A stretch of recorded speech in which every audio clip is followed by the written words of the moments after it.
in answer, Donald Trump has spent 5 days telling 4 minority congresswomen to go back to where they came from. He's repeatedly confirmed that the racist attacks are part of his re-election strategy and that he, quote, enjoys the case he's making against the 4 women of color. And last night, his crowd repeated those racist messages back to him with a haunting chant of "send her back." And obviously and importantly, Omar has a history of launching vicious anti-Semitic screeds.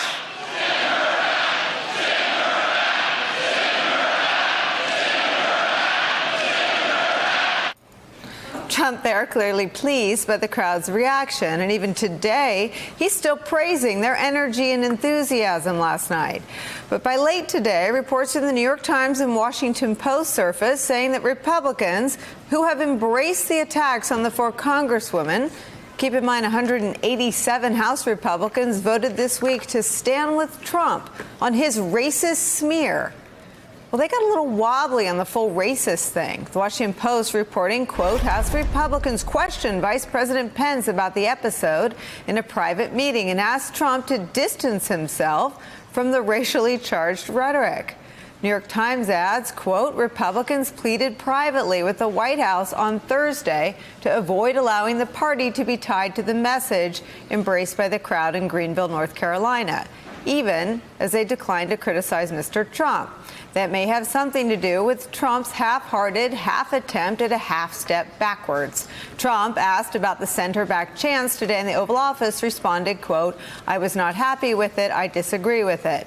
But since they simply repeated something he's been saying now loudly and proudly for 5 days, it's unclear to me what exactly he's even pretending to distance himself from. And as we've said every day this week as we've come on the air, it's easy to stare at the trees and ignore the forest, but it's worth reminding ourselves just how far from normal Trump's conduct is for an American leader. Those who feel like they can intimidate our fellow citizens to take out their anger don't represent the best of America. They represent the worst of humankind, and they should be ashamed of that kind of behavior. I can't trust Obama. I have read about him, and he's an Arab. He is not. No? No, ma'am. He's a decent family man, citizen that I just happen to have disagreements with on fundamental issues, and that's what this campaign is all about. He's not. Thank you. My liberty depends on you being free too. That history can't be a sword to justify injustice or a shield against progress, but must be a manual for how to avoid repeating the mistakes of the past.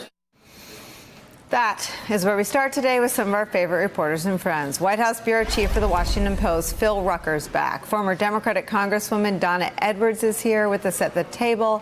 NBC and MSNBC National Affairs Analyst John Heilemann's here. Jason Johnson, Politics Editor for The Root and former Managing Editor of Time Magazine and a veteran of the Obama administration. Rick Stengel. I'm going to show you all one more thing, mostly because I need to see it. This is President Obama singing Amazing Grace.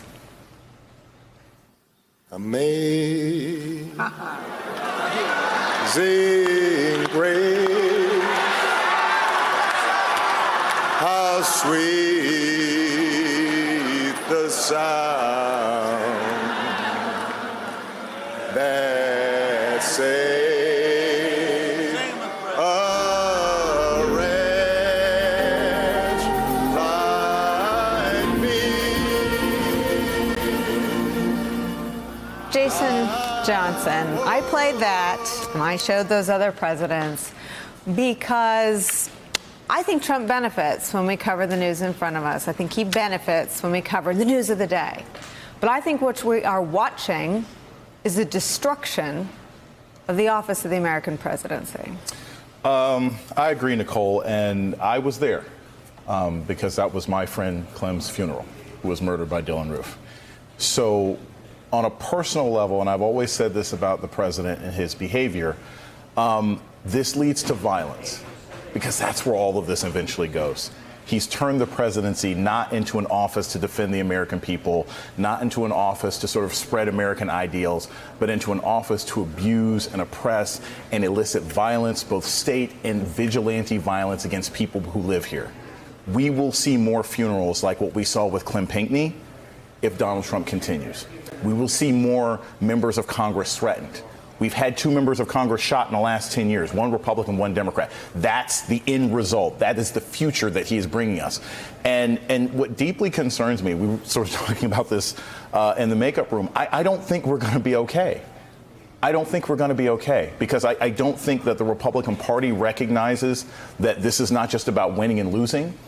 I don't think the Democrats see this as a clear and present danger. And my fear is that Donald Trump will one day leave office, hopefully, but just be replaced by somebody who can say it better. And unless there's a moral reckoning in this country that these ideals are incompatible with a diverse, pluralistic democracy, we're just going to see this for another 25 years. That's my greatest concern, seeing the reaction in Washington, D.C. to the president this week. Donna Edwards, Jason is the 3rd person this week around this table to warn of impending violence against fellow Americans because of the rhetoric coming from the president, and now thousands of people standing behind him. The first was Congresswoman Bass. The second was former Assistant Director of the FBI, Frank Figliuzzi. Jason's the 3rd. Why aren't the directors of the FBI up on Capitol Hill testifying about what's being done? I mean, after anti-Semitic attacks anywhere in the world, I live in a city where centers of worship at Jewish community centers are fortified by increased police presence and otherwise. Is there, I guess, 2-part question, is there a concern? Do you feel as concerned as Frank Figliuzzi and Congresswoman Bass and Jason? And if you do you encourage your fellow Democrats and Republicans to dig in on this and understand what law enforcement's doing to protect fellow Americans? Well, I'm deeply concerned. And, you know, unlike presidents of the United States and cabinet members, members of Congress travel throughout their districts. They are not protected on an ongoing basis. They are very vulnerable, as we've seen in the past. And I worry that, you know, the president, by inciting this, and let's be clear, the president said that he was distancing himself from the chants that were going on in Greenville, North Carolina last night. But he wasn't. He stood back and he relished the moment, almost as though nodding his head to encourage the chants. And so we have a president of the United States who has been declared a racist in the United States House of Representatives, and by their complicit silence is leading a racist Republican Party. And it is not just the destruction of the presidency. I think it is the demise of the Republican Party, the one that we knew, I don't know, a decade ago, 5 years ago. And, you know, and I think there is going to be a reckoning, and I worry very, very deeply about the safety of these particular members of Congress, but others who are there speaking freely, as we do in this country, that they are very vulnerable, and the president is inciting this. And, you know, I just don't even know what to say anymore about the president's remarks. They speak for themselves, but my God, I really pray that they don't speak for the rest of us. Phil Rucker, I spoke to a journalist who was at this rally yesterday, I said, what's it like in the room? She said, it feels like a gateway to a much darker place. I'd like to ask you to do a little bit of fact-checking for us. We didn't air the disavowal because it seemed like total BS. Laura Trump was the warm-up act for Donald Trump, and she led a chant of, if you don't love our country, and then the crowd responded, leave. So there's a direct line between Laura Trump's ask and answer, make a declaration, let the crowd reply, and Donald Trump's subsequent attacks on minority congresswoman, and the chant sent her back. That's right, Nicolle. And a couple of other details from last night. The crowd of thousands, and it was an almost exclusively white crowd, that was not a chant they came up with. They were chanting back at the president his own words that he put in that tweet on Sunday. He also attacked the 4 congresswomen individually and reading from a teleprompter. This was strategic. This was part of his script. This was what he flew to North Carolina to say, and the message that he intended to deliver to the people of North Carolina. And as you see here in the video that's playing, he relished in that moment. He enjoyed that chant. He did nothing to stop it. He could clearly hear what they were saying and didn't think anything of it until a couple of hours ago today. Heilemann. Yeah, I think everything that's been said here is right, and George Conway wrote this thing earlier this week where he said, as many of the times he's criticized Trump, that he had always wanted to hold out this hope that he wasn't really a racist bigot, and then this last few days has proven to him that he was. My side of that has been that I've sought and said as critical things about Donald Trump as anybody has ever done over the course of the last couple of years, but I just never thought we'd quite get to the point where you'd see a president of the United States targeting an individual member of Congress with violence, effectively. I mean, it's a ridiculous piece of gaslighting today to claim that he wasn't happy with it. He was delighted by it. You watched him on stage. He was loving everything that was happening, and he was leading this, telling lies about this woman, demonizing her for days. Ilhan Omar in particular, although he's attacked all of the women in the squad, but her in particular. And you know why? Because she is the most exotic looking to his eye. She is the one who was not born here. She is the one who has African pedigree. He has selected her out. The name sounds more foreign. And he's chosen her, demonized her, lied about her, demagogued her, and then whipped this crowd into a violent, frothing, hate-filled frenzy, and now stands back and says, well, I wasn't happy about it. I mean, it's the most disgusting of the many Trump lies, and there have been tens of thousands of them now. So I never thought I'd see that. I've seen a lot of bad stuff in covering politics for a long time, but I never thought I'd see a president targeting an American citizen directly in that way. And he's placed a target on her back, and I think Donna Edwards is right. If I were, Ilhan Omar deserves some kind of special protection. She should have it right now, because I think she's an incredible risk as she wanders around the world right now, because there are a lot of people out there, I think, who would happily take a shot at her and of one kind or another. And I think that's all on Donald Trump's shoulders. And the other thing I'll say just briefly is it's amazing if you think about, how history judges presidents. We really just from 30,000 feet years later, you look at them and you kind of go thumbs up, thumbs down. And most of what thumbs up, thumbs down turns out to be about is peace and prosperity. Presidents have foibles. They make a lot of mistakes. But if you govern in a time that's peaceful and prosperous, kind of history thinks well of you. No one today thinks that Donald Trump will be well regarded by history, despite the fact that he's governed in a time of peace and prosperity. Hasn't gotten us in any wars. We have a good economy. And yet there's not a historian alive right now who, if they were casting their minds forward 20 years from now, would not say Donald Trump's the worst president ever. And why? You have to do a lot to repudiate peace and prosperity. And the reason is stuff like this, where he has done all the things that Jason said I don't need to repeat, where he's made hate and division the core of what he's doing and the core of what he seems to absolutely enjoy doing and what he plans to do. And I fear that the volume is not anywhere near up to 11 yet. It's going to get louder and it's going to get worse over the course of the next 15 months. Rick, the piece of the tape we picked from previous presidents, it was George W. Bush at a mosque because he thought it was important in the hours after 9/11 to go and make clear that Islam was a peaceful religion, that these were our friends and our neighbors. And that was, I think, one of the first public events he did. President Obama was, as you so eloquently said, at a funeral for innocent Americans who died in hate and racially inspired violence. John McCain was confronting really a Republican activist. The only people who go to campaign events are the kinds of people that you really need in your corner. They're not just the people that vote. They're the people that canvass for you. These were presidents. These were American leaders, plenty polarizing. In the case of my old bosses, for a lot of good reason, plenty unpopular. But I'd take the rest of time with any one of them over 10 more minutes with this one. Yeah. No, I saw your eyes misting up when President Obama was singing Amazing Grace. I mean, and all of them are the behavior of men who understand that the President of the United States has to model the better angels of our nature, the best possible things about American values and the content of our character, and that's what they were doing. And it's just such a sad contrast to see Barack Obama singing Amazing Grace and then the tape from last night. I was actually thinking while you both were talking about the darkness and the violence, that the famous Victor Hugo line, "In the darkness, sins will be committed, and those who should be punished are not those who commit the sins, but those who cause the darkness. Donald Trump is causing this immense darkness, this curtain to come over our country, and it is mobilizing the worst angels of our nation. I mean, as we've all said, his whole campaign is about mobilizing racism, mobilizing this terrible behavior. I mean, I would never say, and no one here would say, that everybody who voted for Donald Trump was a racist. That is, of course, not true. But every racist voted for Donald Trump. And what they are doing... Let me press you to what may be an uncomfortable place. Is everyone that Chant sent her back a racist?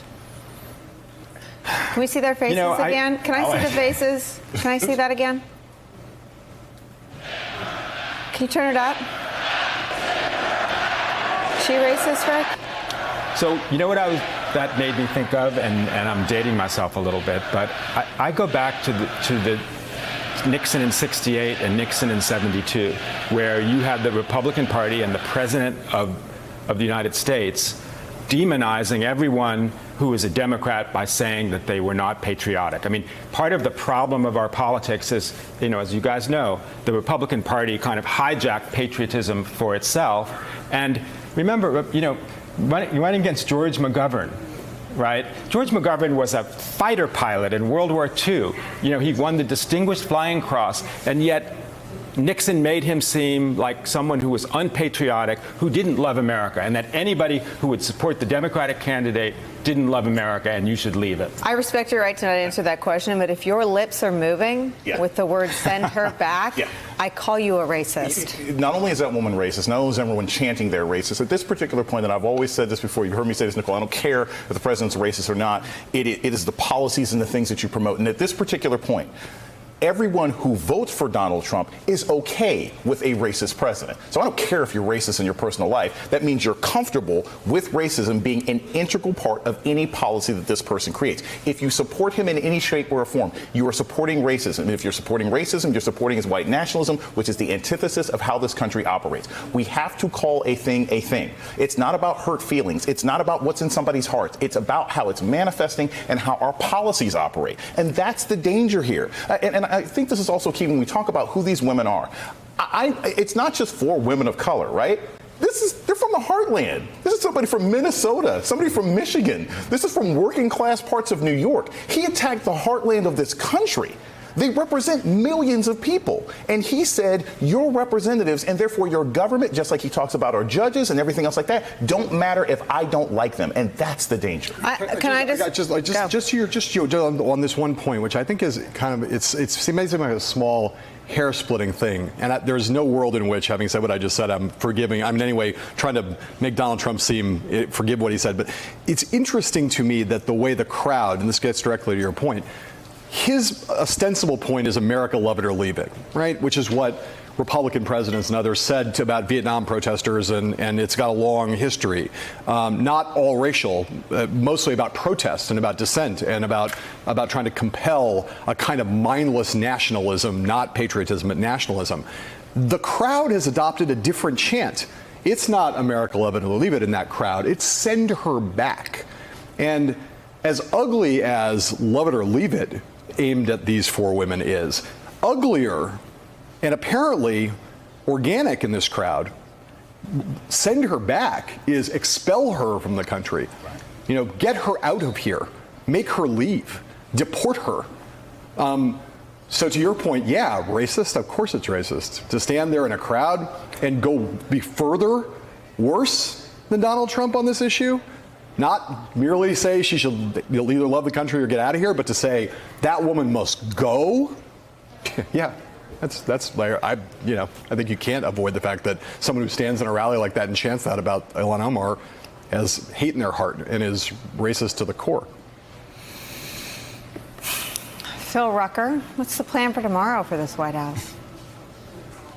Well, Nicolle, I don't know. I don't think this story is going to end for President Trump.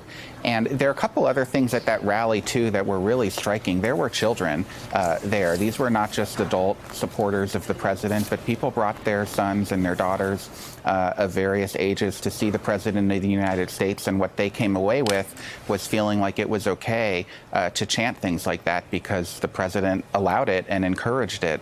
And so, you know, there could be a reckoning here, but I think Trump is going to try to continue this fight with these 4 congresswomen. His advisors, the people I've been talking to this week, say it's good for them. The president likes this. He wants to keep going. He wants to push it further.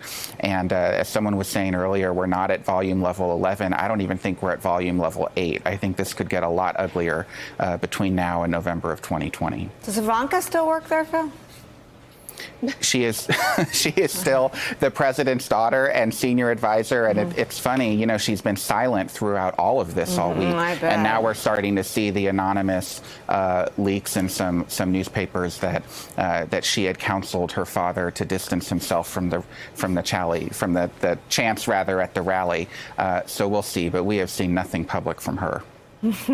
You know, the Phil's point about the people bringing their kids, I don't have as despairing a view as you do, but what upsets me is this idea that it's a multi-generational effect that he's having, that these children who are at a rally hearing a chant like that will grow up modeling that behavior. They'll do that in school. They'll become bullies. I mean, it's just, I mean, you know, one of the glories of... I'm not worried about the bullies. Bullies sort of seem to take care of themselves. I'm worried about their victims. Yeah. I mean, because I don't think we're that far away from, in the places you just named, young children of color. I'm not worried about the bullies. Somehow you don't read a lot of stories about bullies jumping up bridges. I'm worried about their victims. And the fact that we're not having a national conversation, that Republicans aren't participating in any national conversation about keeping people safe, when you've got thousands of white people screaming, "Send her back," is a national emergency. And I think Roger Ailes would be disgusted. And I think Roger Ailes put this in motion. Fox News gives Donald Trump his cues because he can't think for himself. And I think they have created a Frankenstein, and they're going to deeply regret what they have put in motion. Hey there, I'm Chris Hayes from MSNBC. Thanks for watching MSNBC on YouTube. If you want to keep up to date with the videos we're putting out, you can click subscribe just below me, or click over on this list to see lots of other great videos.